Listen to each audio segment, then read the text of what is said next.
Thank you so much for taking the time to do this and recount your experience. It's a Sure. it's just what's on everybody's mind. Um, First things first. How how did you? I know you like the backstory is you kind of go to Europe a lot, even though you were mainly based here for the longest time with Club La Vela and stuff. So how did you find yourself in Ukraine when all this went down? Um, okay, yeah, I moved to Germany first, around 2015 or something. And I traveled a lot. I've been over 74 countries in my life, and I've made a lot of friends all over the world. But then I've made my best friendships really in Ukraine, and I really enjoy the country. It's a new young democracy with newfound freedoms and independence, and it's full of great people and lots of opportunities. And I decided to make the move, especially after all the crises that we've been through at Club La Vela with the hurricane and everything. It made sense for me to try something new. And I went over there and I started investing in real estate and made a lot of good business contacts and great personal relationships and friends. Feel very comfortable there. Yeah, and how long up until this all transpired? You know, how long had you been there, and had you made it sort Three of years. residence? 3 years. I moved there about 3 years ago. I bought a flat and renovated it in downtown Kiev, right by Maidan, in the very, very center of the city. And I moved about 3 years ago, right 3 years ago. And I only come back to America now to visit friends, file my taxes, and say hello. So Kiev was your primary residence for the last 3 years. Yep. All right, and so now that I have a bit of backstory, tensions have been, it's been tense for a couple years, but in this last month, what sort of where was the alarm bells going off, and honestly, why did you stick around until sort of the last minute? Well, to be honest with you, there were no alarm bells going off that whole last month. Everything was business as usual. Of course, you had uh, the um, um, the situation in East Ukraine, in the Donbass region and in Lugansk, and also Crimea was still on people's minds. But nobody, in their wildest dreams, would have imagined that Putin would actually pose a threat to the entire country, leave alone Kiev, the capital city. I mean, it was on nobody's radar at the time, really nobody. Of course, we followed the news and we saw the CIA reports, but then we also had our own intelligence, Ukrainian intelligence, which pointed us the other way. It's that, not to panic, stay calm, things going to be all right. And so nobody could have imagined what happened. And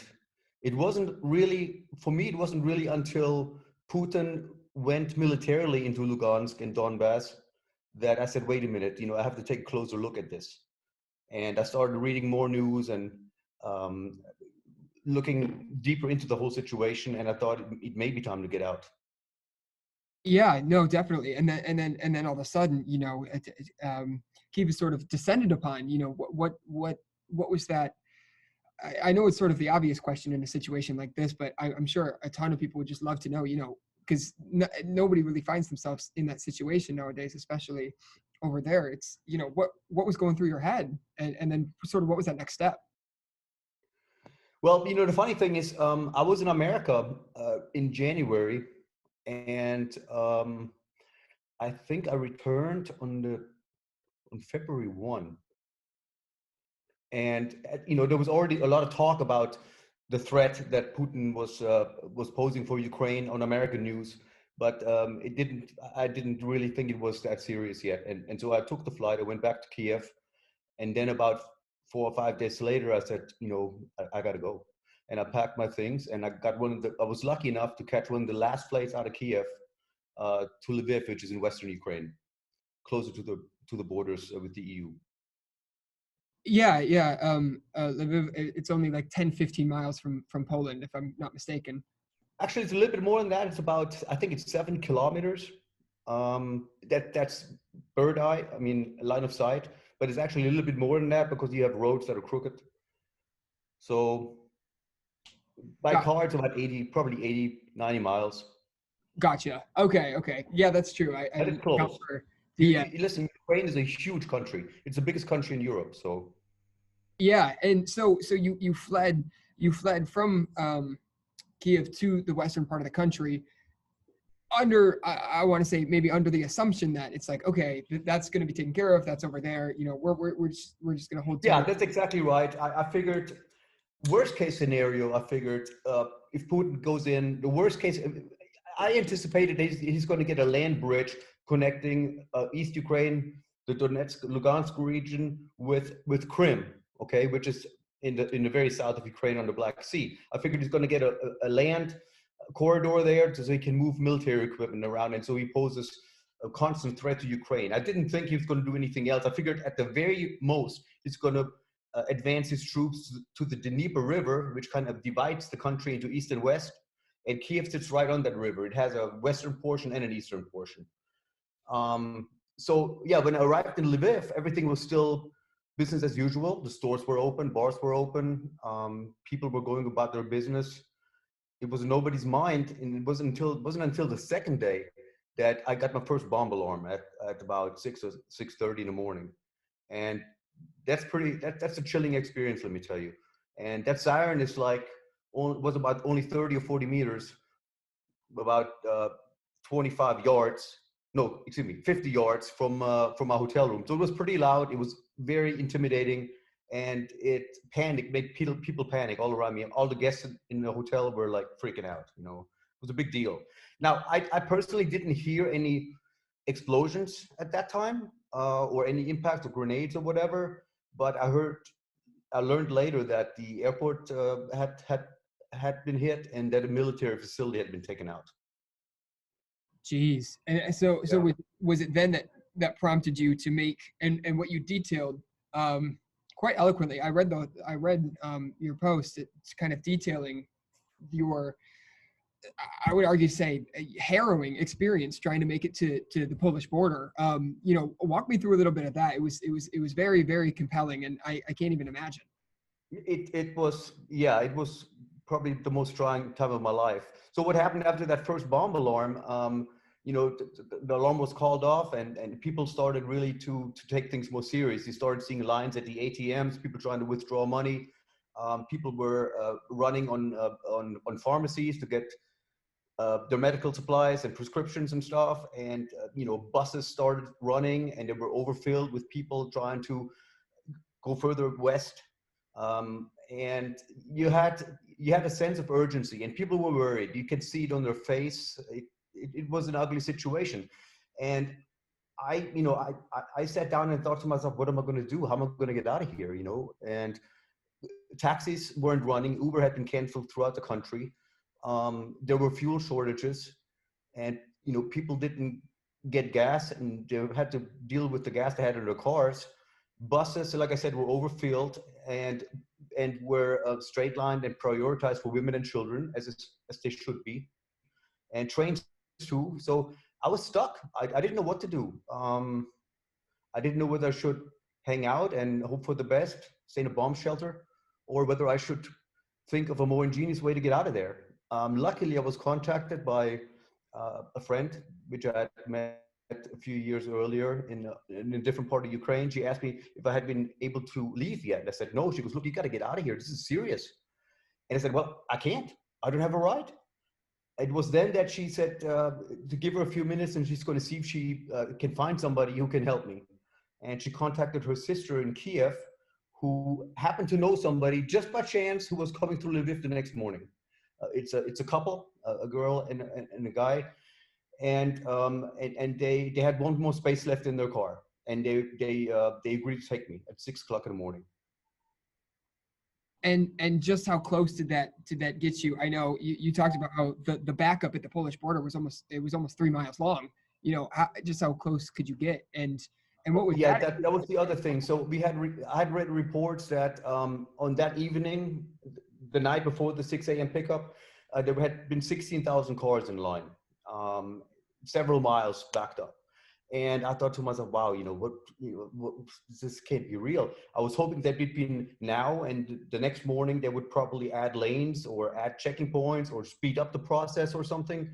And but by the time I got actually picked up, of course, we had another bomb alarm prior to that. But by the time I got picked up and made it to the first stop, which was Demuka, um, that it was just it was like 50 miles out traffic, and it was standstill. It didn't even move 1 inch. I mean, it didn't move. You got in there, you were behind that same car for 3-4 hours without 1 inch of movement.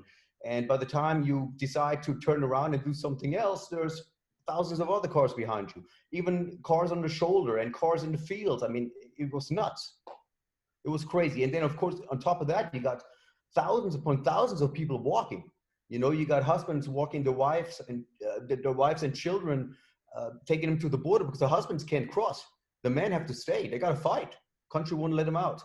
And a lot of these women were left completely on their own devices with, screaming kids and babies and pets. It was horrendous. It was a bad scene. Yeah, yeah. Horrible scene. What was yeah? What was sort of the most as you got closer and closer to the border and the people? It was just people on people as you detailed. What was kind of that most It paint the was picture a little bit, and what was the the most closer you got, the more desperate people got. You know, 30, 40 miles out, people were still kind of in an okay mood. They figured, hey, we're going to get over that border. We're going to stay there a few days and come back and join our families when this stuff is over. But the closer you got, the more misery you saw. There were no bathrooms. Babies needed diaper changes. There was no food. There was no support, no civil support, because all the resources had been used, all the state resources had been used at the front in the east. So there was no support at all. We had no blankets, we had no water, no food, nothing. And it was, by the time it started getting ready to be dark, it's scary because there's no street lights in Ukraine. The roads are not in the best of shape. There's huge potholes and stuff. I mean, it was a dangerous situation. And there were few men, only very few men. Most of the men actually were foreign men because foreign men are allowed to leave because they're not citizens. They're not required to fight. So it was just a few foreign men and mostly women and children. and that actually leads me to a completely different question. Are you still technically a U.S. citizen? Yep. Yeah. Yes, Okay. I am. That's what I figured, and that's how you were able to get out. And yeah. So what was that point for you? Because you were talking about how your shoes were worn out and blisters and all that. When did you eventually get out and start walking, and how long did that Well, take? okay. So this couple, the husband of this lady that took us there, he drove as far as he possibly could.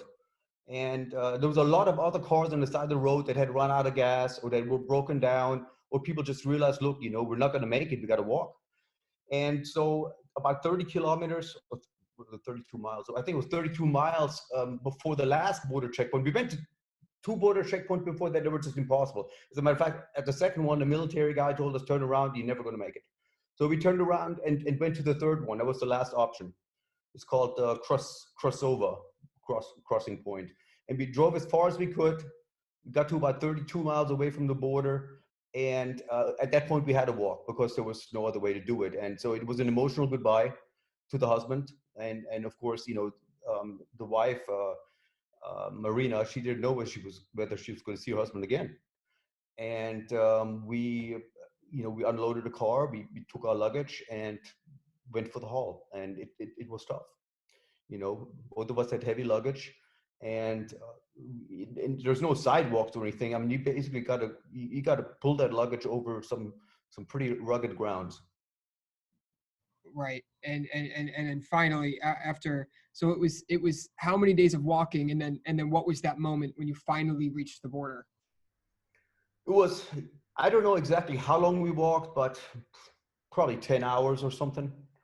Um, and I mean, we didn't rest. We didn't have the luxury to rest.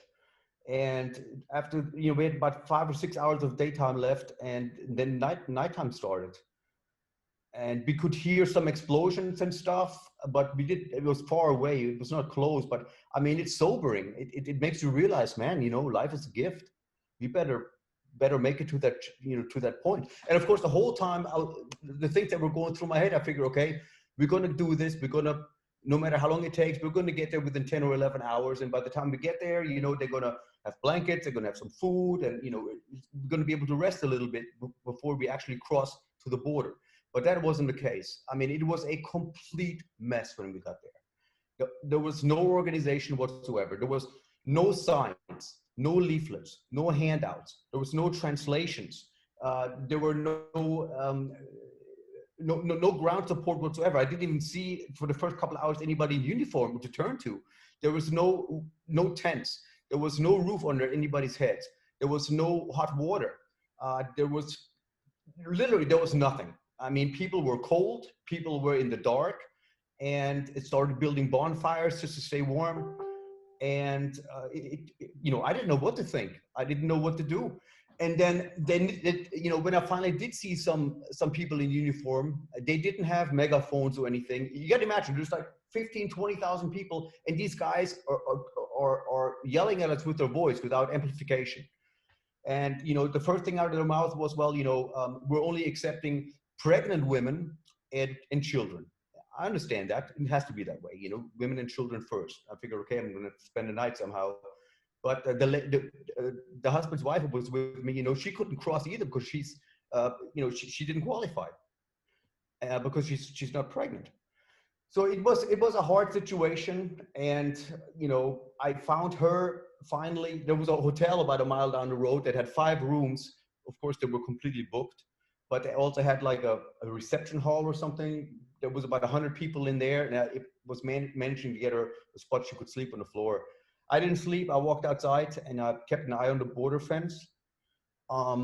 And most of the people were crashing on the frozen ground, and it was horrific because the babies and stuff. There was not enough winter clothes.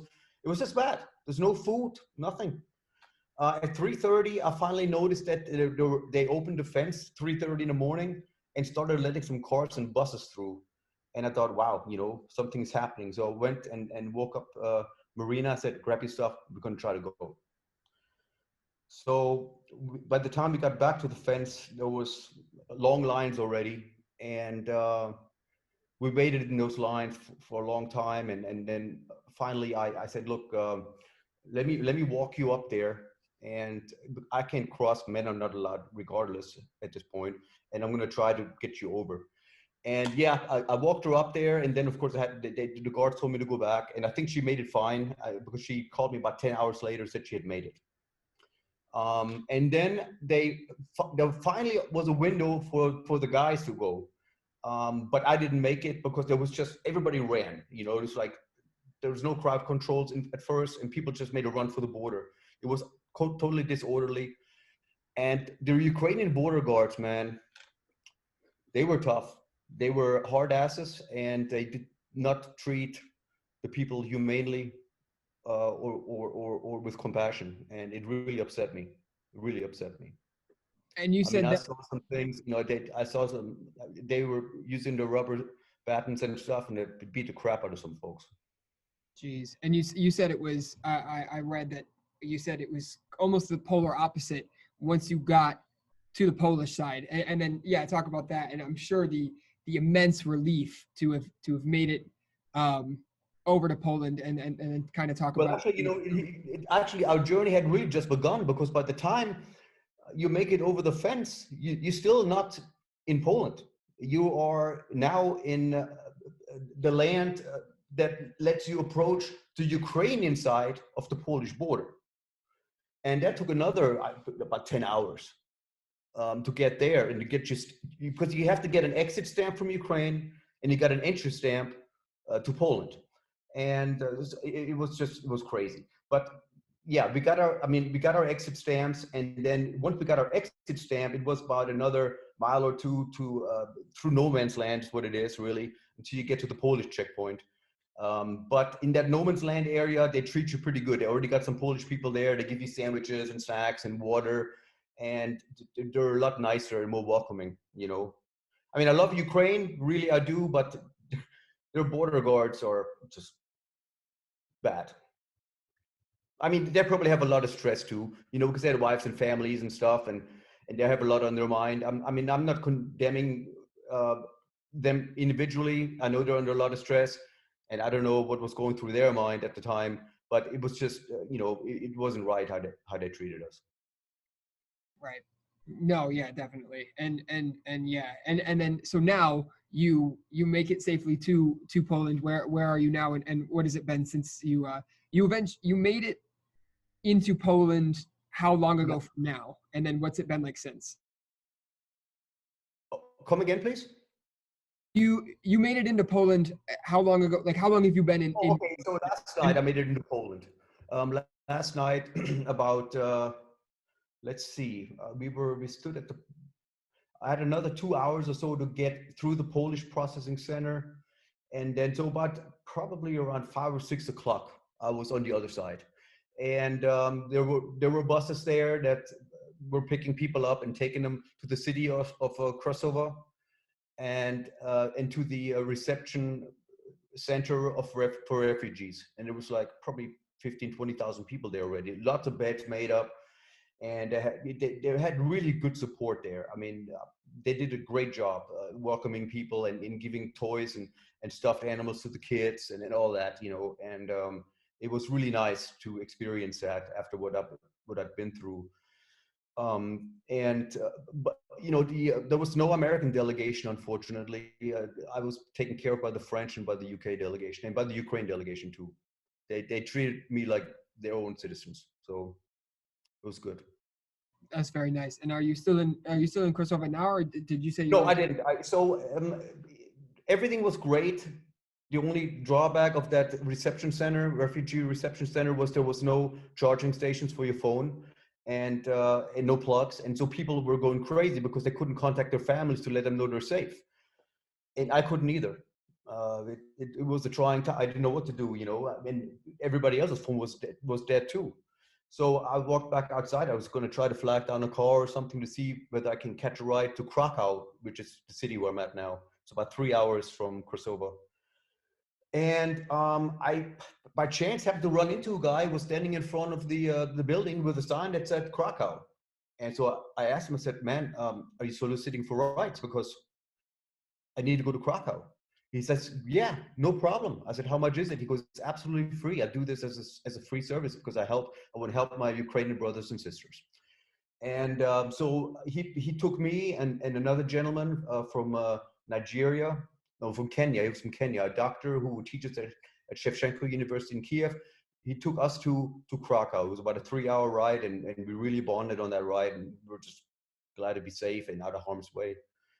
And that's my story. You know, of course, when we got to Krakow, I didn't realize that the flight I'd rented was about a mile um, a mile inside the old town, and there was no cars allowed to drive there. So I had to tow my luggage another mile and then walk up 4 flights of stairs with my luggage because it's an old building where I'm in. But listen, nothing felt better than to go under the sheets that night and just thank God to be safe, you know, and pray for the people that are still over there and hope for a good outcome. Yeah, no, definitely. And I actually wanted to share with you. I don't know how much you've seen out of anything, but there was a few days ago, I believe it was Thursday. Um, there was a small, like Ukrainian gathering of maybe 15, 20 people going over the Hathaway Bridge. What would you say to those protesters, those pro-Ukrainian protesters?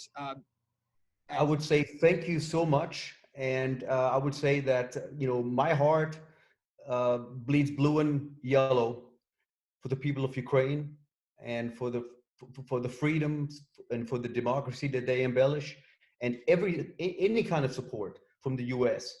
that draws attention to the situation in Ukraine is a big plus, because what these people are going through right now is it's horrible. It needs to be publicized. People have to know what's going on over there. These are innocent people, and they need help. And even though the U.S. embassy couldn't help me, I'm still very grateful to the U.S. that they're sending weapons and logistic support, because it is needed, and it helps. It really helps, because I'm talking to my friends in Ukraine all the time, and I talked to him tonight, and I talked to him this morning too. And they're saying that the weapons that the United States are delivering are having a huge impact. They're helping them take down helicopters and blow up tanks, and helping the army to slow down the advance on Kiev and on Kharkiv and on Odessa and on Ternopil and all the other areas that are under siege. It's and Ukrainians are thankful too. They're thankful that America cares. Definitely. Yeah. And actually that leads me into something else. I was going to ask really quickly, what Europe hasn't seen war like this in decades. Since World War II, there has been no war in Europe. What are people not seeing? Like, what is something that just really, really struck you when you were there? I think what surprises me the most when I think about the situation that Ukraine is in is the resilience of the people. And starting with the Ukrainian president, Zelensky, I tell you, I have never been really that involved in local Ukrainian politics. And of course, I've heard about Zelensky, and I knew that his Freedom Party is good for Ukraine. But then a lot of people were kind of wishy-washy about him. They didn't really know because, he was a comedian before he was elected president. So he didn't really have the diplomatic education or political science education that you expect from a real president. But I tell you what, that man has showed me what it means to love your country. He is in Kiev right now, and he is defiant. He will not give up, and he will not surrender the country without conditions. And he knows that he is on a kill list, and he knows he could escape to America because Biden offered him an evacuation plan. He said, no, I will stay, I will fight, and I will die. And this is kind of the attitude that describes